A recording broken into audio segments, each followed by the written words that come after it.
একটা কথা প্রায়ই শোনা যায় তাই না, যে প্রত্যেক মানুষই তার নিজের ভবিষ্যতের স্থপতি। কিন্তু সেই স্বপ্নের ভবিষ্যৎটা গড়ার পথটা আসলে কি? এই আলোচনায় আমরা ঠিক সেই পথেরই একটা রূপরেখা দেখব, একদম ভেতর থেকে শুরু করে একটা সফল বাস্তবতা গড়ে তোলা পর্যন্ত। তো চলুন শুরু করা যাক। দেখুন, আমাদের চূড়ান্ত লক্ষ্যটা কিন্তু বেশ বড়, আগামী দিনে স্থপতি বা আর্কিটেক্টস অফ টুমরো হয়ে ওঠা। তবে এটা শুধু নিজের ব্যক্তিগত সাফল্যের স্বপ্ন না, এর সাথে কিন্তু জুড়ে আছে একটা আলোকিত সভ্যতা গড়ে তোলার বিশাল এক সংকল্প, যার ভিত্তি হবে ন্যায়বিচার, স্বাধীনতা আর সমৃদ্ধি। কিন্তু একটা প্রশ্ন তো আসেই, তাই না? এই যে আমরা ভবিষ্যৎ গড়ার কথা বলছি, আমাদের থামিয়ে দেয়টা কি? কোন অদৃশ্য শক্তিটা আমাদের পিছিয়ে রাখে? মজার ব্যাপার হল, আসল বাধাটা কিন্তু বাইরে কোথাও নেই, বরং আমাদের ভেতরেই লুকিয়ে আছে। আমাদের মন প্রতিদিন অজুহাত তৈরি করে আর বলে, যেটা নিরাপদ সেটাই বেছে নাও, যেটা তোমাকে শক্তিশালী করবে সেটার দিকে যেও না। এই যে আরামের প্রতি আমাদের একটা টান, এটাই কিন্তু হয়ে দাঁড়ায় সবচেয়ে বড় শত্রু। তো এখান থেকেই আমাদের যাত্রাটা শুরু। ভবিষ্যৎ গড়ার প্রথম ধাপটা বাইরের দুনিয়ায় কিছু করা না, বরং নিজের ভেতরে একটা মজবুত ভিত্তি স্থাপন করা। মানে সবার আগে নিজের মনের ভেতরের যুদ্ধটা জয় করতে হবে। আর এই ভেতরের যুদ্ধে জেতার সবচেয়ে বড় অস্ত্রটা কি জানেন? সেটা হলো শৃঙ্খলা বা ডিসিপ্লিন। এর সংজ্ঞাটা কিন্তু খুব সহজ। যখন আপনার সামনে একটা সহজ রাস্তা আছে, তখন নিজেকে জোর করে কঠিন রাস্তাটা বেছে নিতে বাধ্য করা। শুনতে হয়তো সহজ মনে হচ্ছে, কিন্তু বিশ্বাস করুন, এরকম ছোট ছোট সিদ্ধান্তই কিন্তু একটু একটু করে আমাদের চরিত্রকে ইস্পাতের মতো শক্তিশালী করে তোলে। এখানে কিন্তু একটা দারুণ সংযোগ আছে। দেখুন, ব্যক্তিগত সম্ভাবনার দরজাটা খোলাই হল পুরো কমিউনিটিকে সামনে এগিয়ে নিয়ে যাওয়ার প্রথম ধাপ। যখন একজন মানুষ তার ভেতরের আসল শক্তিটাকে জাগিয়ে তোলে, ঠিক তখনই সে সমাজকে আলোকিত করার মতো একটা বড় যাত্রায় অবদান রাখতে পারে। আচ্ছা, এই ভেতরের ভিত্তিটা মজবুত করার জন্য কিন্তু দু ধরনের দক্ষতার দরকার হয়। একদিকে আছে হার্ড স্কিলস, মানে বিভিন্ন টেকনিক্যাল জ্ঞান, যা আমাদের কোনো নির্দিষ্ট কাজ করতে শেখায়। আর অন্যদিকে আছে সফট স্কিলস। এটাকে বলতে পারেন সেই আঠার মতো, যা দীর্ঘমেয়াদী সাফল্যকে শক্ত করে ধরে রাখে। একজন আধুনিক স্থপতির জন্য কিছু সফট স্কিলস তো একদম অপরিহার্য। যেমন ধরুন, কার্যকর যোগাযোগ। এটা ছাড়া তো কোনো আইডিয়াই বাস্তবে রূপ নেবে না। তারপর আছে দলবদ্ধভাবে কাজ করার ক্ষমতা, কারণ বড় কোনো কিছুই তো একা গড়া যায় না, তাই না? আর সবশেষে যে কোনো পরিস্থিতিতে নিজেকে মানিয়ে নেওয়ার ক্ষমতা। এগুলো ছাড়া শুধু টেকনিক্যাল জ্ঞান কিন্তু অনেকটাই অসম্পূর্ণ। বেশ, ভেতরের ভিত্তি তো মজবুত হলো। এবার তাহলে কি? এবার সময় হলো বাস্তব কিছু সরঞ্জাম বা দক্ষতা অর্জন করার, যা দিয়ে সত্যি সত্যি ভবিষ্যৎটা গড়া সম্ভব হবে। যখন সঠিক মানসিকতা তৈরি হয়ে যায়, তখন পরের ধাপটা হলো সঠিক প্রশিক্ষণ খুঁজে বের করা। কারণ এটাই আমাদের উচ্চাকাঙ্ক্ষাকে আসল যোগ্যতায় পরিণত করবে। শুধু ইচ্ছা থাকলেই তো হবে না, তাই না?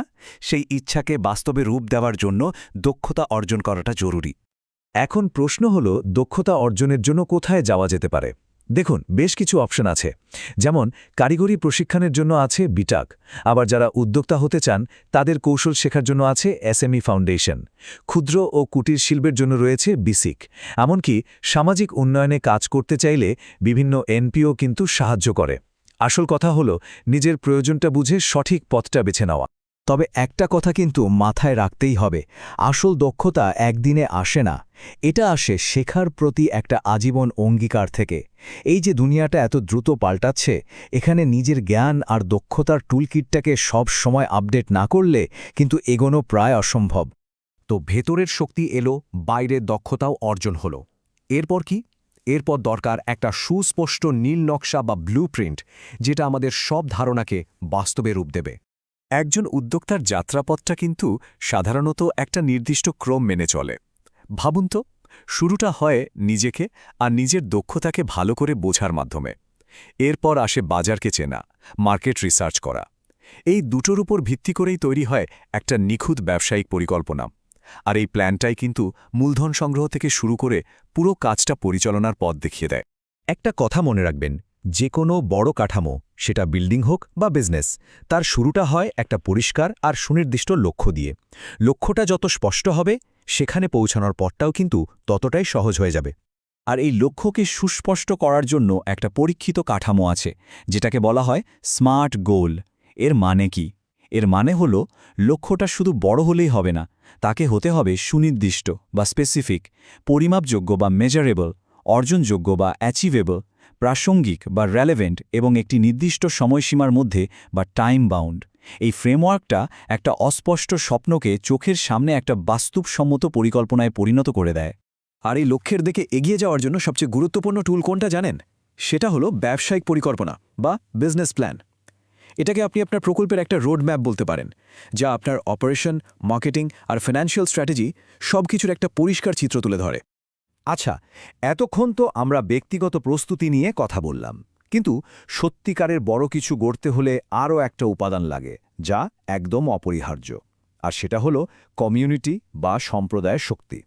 ভেবে দেখুন, সেরা স্থপতিরা কিন্তু কখনো একা একা কাজ করেন না। সংযোগ আর জ্ঞান বিনিময়ের মাধ্যমেই কিন্তু সাফল্য বহুগুণ বেড়ে যায়। একা যতটা এগোনো সম্ভব, একসাথে তার চেয়ে অনেক অনেক বেশি দূর যাওয়া যায়। মুভিং ফরওয়ার্ড বিজনেস ফোরামের মতো প্ল্যাটফর্মগুলো ঠিক এই সংযোগ তৈরির কাজটাই করে থাকে।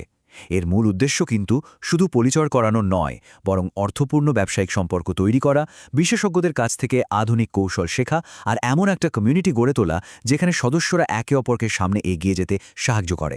এখানে একটা জরুরি বিষয় মনে রাখা দরকার। নেটওয়ার্কিং মানেই কিন্তু শুধু ভিজিটিং কার্ড আদান প্রদান করা নয়। এটা আসলে দীর্ঘমেয়াদী অংশীদারিত্বের ভিত্তি স্থাপন করার মতো একটা ব্যাপার। সম্পর্ক তৈরি করা আর একসাথে এগিয়ে যাওয়া, এটাই এর আসল উদ্দেশ্য। শেষ পর্যন্ত এই পুরো যাত্রাটা কিন্তু একটা আলোকিত সভ্যতার দিকে একসাথে এগিয়ে যাওয়ার গল্প। ব্যক্তিগত সাফল্য তখনই সত্যিকারের সার্থক হয় যখন তা সমাজের বৃহত্তর মঙ্গলের একটা অংশ হয়ে ওঠে। তাহলে পুরো বিষয়টার সারসংক্ষেপটা কি দাঁড়ালো? চলুন একবার দেখে নিই। পথটা শুরু হয় আমাদের ভেতরের একটা সিদ্ধান্ত থেকে। এরপর সেটা অর্জিত দক্ষতার মাধ্যমে গড়ে ওঠে। একটা সুস্পষ্ট পরিকল্পনা তাকে পথ দেখায়, আর সবশেষে কমিউনিটির শক্তি তাকে আরও মজবুত করে তোলে। তো নীল নকশা এখন প্রস্তুত। প্রশ্ন একটাই, এই নীল নকশা দিয়ে কি নির্মিত হবে?